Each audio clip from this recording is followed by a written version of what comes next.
Welcome to Via the Grapevine with me, Guy McDonald, and happy birthday, SA Wine.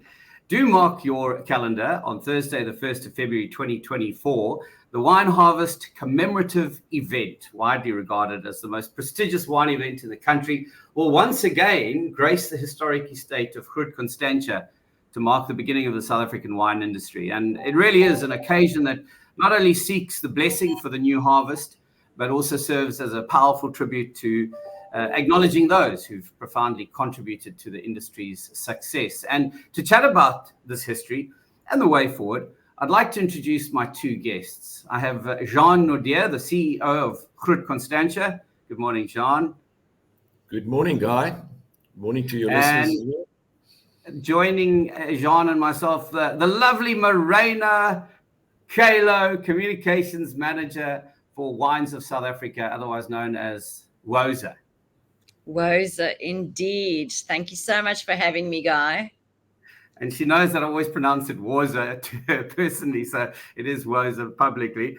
And Morena and I must tell you, Jean, Morena and I first met when she interviewed me for a previous publication, and she spoiled me. She organized a one-on-one wine tasting with a winemaker in Simondium, and it was an amazing affair, and I always wanted to repay the compliment. So, Morena, I hope it's okay that I organized the CEO of Groot Constantia for you. Does it kind of equal out a bit for you? It's awesome. Awesome. Always love spending time with John. Excellent. Well, then, we're a happy threesome. Jean, the birthday of South African wine, captured in Jan van Riebeck's diary, dated 2 February 1659. I believe it was a Sunday, and the inscription said, "Today, praise be to God, wine was made for the first time from Cape grapes." Do we have any historical data that can point to where these first vineyards were or where the wine was made? Because I know people at the Vineyard Hotel want to claim it as theirs, but do we have any history there? Yeah, Guy, those vineyards were planted in the company gardens. And you can imagine, the southeaster blowing in Cape Town and the City Bowl. I can just imagine how windswept those vineyards were and how they struggled to get that first harvest. But nevertheless, they managed at the end. And someone asked me yesterday whether that was white or red. I don't know. We can just speculate about that. But yeah, that was the first harvest, 2nd of February, 1659. And the diary inscription, it's one sentence, one simple sentence, but it's a simple sentence that gives a huge uniqueness to the South African wine industry. I wanted to say, we must surely be one of the few countries in the world that can actually celebrate the birth date of an industry, right? Yeah, as far as we know, we are the only country in the world that know the exact date of our origin. And that comes from that simple sentence that he wrote in his diary. Founded in 1685, a little bit after, Groot Constantia, the oldest wine-producing farm in South Africa, highly respected as a significant player in the world of wine heritage. Would you mind sharing with us what preserving the legacy of South Africa's wine industry means to you, but also what it involves? Yeah, just to give the people some background, Groot Constantia's got a remarkable heritage. We supplied wine to Napoleon. We supplied wine to a French king, Louis Philippe. On 3 occasions, he purchased Groot Constantia wine. There's a whole list of people that purchased Groot Constantia wine. Some people said it was one of the first luxury goods items that was sold in Europe in those early years. And the heritage of Groot Constantia was of such a nature that when it came onto the market in 1885, that's more than 100 years ago, the British government, who was in control of the Cape at that stage, decided to purchase Groot Constantia because they didn't want this heritage to go back into private hands. And the state then purchased Groot Constantia. And the state tried to run the wine estate and preserve that heritage. And needless to say, that was, you cannot run a wine estate on state orders and things like that. You need quick decision making. And in 1993, someone had the vision of transferring this into a not-for-profit company. And since 1993, Groot Constantia is standing on its own feet. It's not costing the taxpayer any money. And it is serving that purpose of preserving this phenomenal heritage of the South African wine industry far better than what the state could have done in the past. And that is the reason why we felt that the celebration of the South African wine industry is part of the heritage. And we are perfectly positioned to start commemorating that heritage, and obviously in cooperation with the rest of the industry. Also, in terms of that preservation, I know you've got quite a firm commitment to conservation, responsible production practices, innovations with regards to sustainability. So it's a whole lot more, isn't it, than just having a kind of a museum to wine? Yeah, being in business for more than 3 centuries, sustainability runs through your DNA. Everything we do, whether it's putting 2 bricks onto each other, whether it's gardening, whether it's planting vineyards, we always, the focus is always, how is this going to keep the business going for the next 300 years? So if that's your position, sustainability, you realize sustainability goes far wider than just protecting nature. It's a concept far wider than that. Going back to the history now, and really this is a question that both of you can expound upon if you'd like. And I'd be interested to know your thoughts, Moreno, as well. Can you elaborate on the factors that you think contributed to South Africa becoming internationally renowned in grape-based winemaking following the historic event on 2 February 1659? So I think, considering the fact that our industry is as old as it is, 365 years, lots of people still like to refer to South African wine as being New World. But with all these years behind us and all of the history and where it started, so the idea behind these vines being planted originally came from the refreshment station that was set up along the spice route by the Dutch East India Company, and the vines were brought across.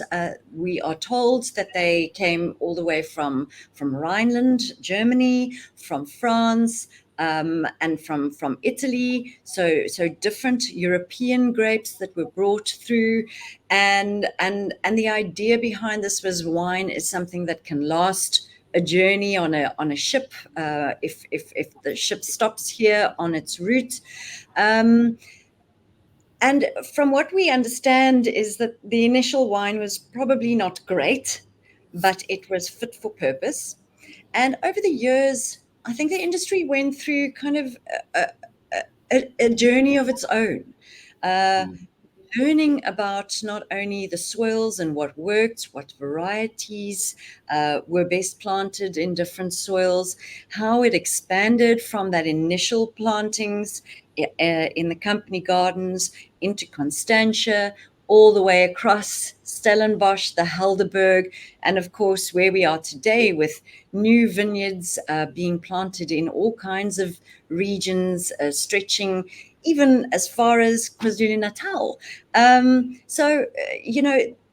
It's been quite an interesting journey for South African wine. When you look at the early 1900s, there was not a lot of control in place in terms of the production of wine.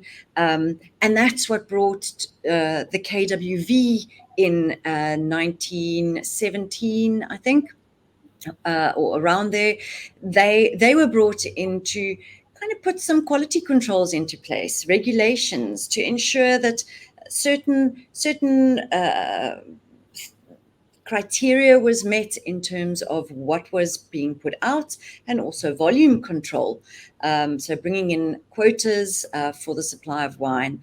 And then over the years following this, when there's control, there's also measures in place to ensure that something gets better ultimately. And I think that's kind of where we needed to be. And on that, Morena, which maybe it's a topic for a whole nother conversation and discussion, but it makes sense that perhaps, as you say, that control has maintained standards. It would be really interesting to see, if we hadn't had that, where would we be as an industry today if there hadn't been those measures put in place, those controls. Yes, we look back and many wineries will say, well, it was a bit oppressive to have to answer to these gelders, but it's interesting what you raised there, that certainly that contributed to our success at the moment. Yeah, I would definitely say so. And of course, then we went through a transitional period when there were lots of sanctions and not a lot of our wine was being exported. International travel then, once those sanctions were lifted, that all opened up the world, really, from that point onwards for South African wine, because our winemakers started to travel, and with travel comes education and learning and experiencing what was being done in the cellars and the vineyards around the world in other wine producing countries.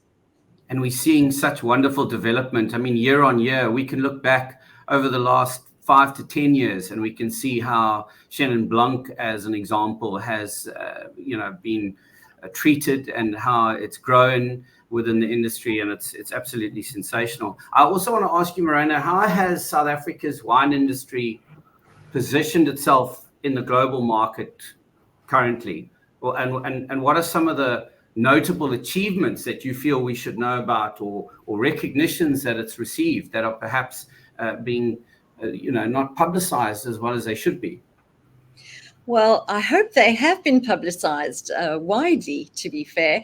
Our wines are really at a stage now where we're riding a wave. That's how I like to position it. We paddled in the ocean for a long time, and now we've caught this wave and we're on it, and it's going so well. Hopefully there's not going to be a wipeout of sorts, but our wines are getting exceptional recognition by top critics, top competitions, top publications. We are always on lists where people get really excited about a South African wine, whether it gets 99 points or sometimes even 100 points from Masters of Wine, or competitions where we walk away with trophies, whether it be for the wine or for the winemaker, him or herself, where they've won Best Winemaker in the World awards. So we really are at the pinnacle. And I think what excites me is, having been in this industry for the past 15 years, I've seen how things have changed, how attitudes have changed, not only of consumers, both locally and internationally, but also the attitudes of our local wine fraternity, where there was a time that they were like, oh, well, I'm just a little wine farmer here at the southernmost tip of Africa, and a little bit of a woe is me attitude, truth be told. There's now a massive element of pride for who we are and what we are. And the pride stretches as far as knowing that South African wine can stand shoulder to shoulder with the best in the world without being shy, without that attitude that worries me, oh, I'm just a little South African. No, there's a pride. And the winemakers and the producers, the farm owners kind of really stand up now for what they believe in, and there is a strong belief in what we're doing, and that the quality of what we're putting out there is second to none. So that for me is something that's been a notable change over my career, certainly in the wine industry. Another question for both of you, which might be a bit of a challenge to answer perhaps, but it's really around your thoughts on, are there any specific grape varieties or winemaking techniques that you feel have really defined South African wine industry's distinctiveness throughout its history? I'll jump in here. So from a variety perspective, I think South Africa is certainly well known for its Pinotage, the grape that was produced around the corner here at Stellenbosch University by Professor Abram Peralt in 1925, when he married two grapes, Pinot Noir and what was then known as Hermitage, therefore bringing together the name of Pinotage. Today we know it's Cinsault, and it's a grape that's also been through a journey of its own. The first Pinotage only commercially available from 1961, and it had some growing pains. Let's be fair. I'm not even going to say some of the horrible things that were said about Pinotage years ago, which I haven't heard for a very long time, and I hope that continues to be the case. But Pinotage has certainly come a long way, and the Pinotages that we're seeing these days are showing true elegance and refinement, and really speaks to its parentage of that Pinot Noir and the Cinsault, with quality and the elegance of the Pinot Noir and the Moorish savory notes of the Cinsault. So I think Pinotage is something that is synonymous with South Africa. And what's exciting is that Pinotage is actually being grown now in other countries. I know of Pinotage being grown in Australia, in Oregon in the US, in Turkey, in the UK, all around. People are kind of jumping on the Pinotage bandwagon. And that means that there's a popularity for it, and there's certainly a desire for more. And then, of course, you mentioned Chenin Blanc, which was a workhorse grape for our wine industry over a very long period of time. And of course, mostly back in the day, used in brandy production. So for distillation wine, it was planted. We have the most plantings of Chenin Blanc in the world, roughly 17,000 hectares. And after us, you will find the next largest plantings in France. They've got about 9,500 hectares of the grape.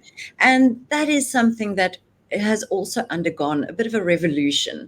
And the Chenins that we see coming out now are so versatile. And it's anything from something that's light and fresh and fruity to the rich kind of wooded ones, sweet wines, Cap Classique from Chenin Blanc, and pretty much everything in between. And I think what sets Chenin apart from other varietals is that it, for me, bridges a gap. I don't know about you, Guy, but if you're anything like me, I am a Chardonnay lover, and Sauvignon Blanc is probably not so much for me. But Chenin bridges that gap beautifully. Yes, you're right. And it's that kind of wine that you can serve to any guest that comes to your home, and you can serve it with confidence. So those two for me are the varieties that stand out in South African wine right now. And I presume, Jean, your answer will be the wine that makes the South African wine industry distinctive is this, eh? Yeah, I can just, Marina's commented on the fashion of wine grapes. I will not, I agree with you, with her. Pinotage and Chenin is very prominent for South Africa. There's two other things that excite me about the industry, and that is the newer areas. that are making their mark on the South African wine industry. We touched on the KWV and the role it played, quota system. The quota system prevented all those new areas to develop. You couldn't produce because you didn't add quota in the older days. Currently, that system is not in place. You can plant wine grapes wherever you want. And people have really become creative. We see these days Plettenberg Bay, Agalas, the Hemel and Ader Valley is already well established, but that's also a new area up in the West Coast. So there's a lot of new development in the South African wine industry. And then the second thing that excites me is the tourist potential of the industry and what it can generate for the tourism industry in South Africa, especially with these new areas. It's everywhere you can go wine tasting, and our landscape and scenery is exceptional. And there's nothing that builds a brand if people come out here and they experience the environment. That's building brand South Africa second to none. Jean, you speak of development and growth, and I want to just go back to Moreno with this question. Which international markets do you think are currently offering us the most promising opportunities for the growth and success of South African wine? So Europe remains our most important market. Roughly 50% of all our wines that gets exported go to Europe. And therefore, we will always pay attention to this all-important market. But markets that excite me at the moment and where there really is a lot of opportunity are, and I have to start with Africa. They're on our doorstep. We're fellow Africans, and they actually love South African wine. So it makes absolutely sense to work with our fellow Africans and educate. It's a burgeoning market for wine on the whole. Yes, we do compete with other wine producing countries in the sense that, if you look at Mozambique and Angola, where there is a background and a history and ties and links with Portugal, for example, there's a lot of Portuguese wine. Other countries where Côte d'Ivoire, those countries that have links with France, for example, there's an affinity for French wine. But on the whole, I think the fact that we are African and it's South Africa, it really stands us in good stead, and it's an incredibly exciting market for us at the moment. The United States remains a market full of opportunity. It's a very difficult market if you are new to it and trying to break through into it. But once you're there and you're working with good partners in that market, the opportunity really is wonderful. And then we also have to look at Asia and whether China is kind of in a state of flux at the moment. So we're keeping an eye on that market. Japan is great for premiumization. And then other markets like Vietnam, Thailand, Singapore, those little pockets are certainly, and South Korea as well, really can open up new opportunities that really can bode well for South African wine producers. We need someone from Osa to get into North Korea, because I'm sure the people there would love to celebrate with some wine. I'm sure they need some wine to get through their daily lives. I'm sure they do, yeah. I'll get back to you on that one. Well, then Jean, he's got a nice demeanor about him. Tell me, Jean, the celebrations, as we mentioned at the beginning, 365 years of wine. This is going to be a huge celebration this year, isn't it? And what can we kind of expect? Can you tell us more about what the Wine Harvest Commemorative Event celebrates, whom it gives recognition to? Yeah, Guy, we basically focus on three things at the celebration, and that is, the one is obviously the diary inscription. That's That's primary. The second thing is we give honor to people in the wine industry and their contribution to the wine industry. There are many people that don't only just do a job in the wine industry. They are going far beyond that. And it is those people that we want to honor. Those people are setting an example, and it's important to lift that example so that it becomes more visible, so that more people can admire and follow that example. And that's partly the purpose of honoring these people. We honor them in basically 4 categories. The most important one is the visionary leadership category. Then we touch on growing inclusivity. That's basically to correct, or people involved in correcting the imbalances of the past. Wine advancement, that's on the marketing side, people that are promoting wine as such. And then it's the viti and viniculture, the science behind it, people contributing to the science behind making wine, growing grapes, and so forth. Those are the categories. And as I've said, the main idea is to lift these examples up so that more people can follow them.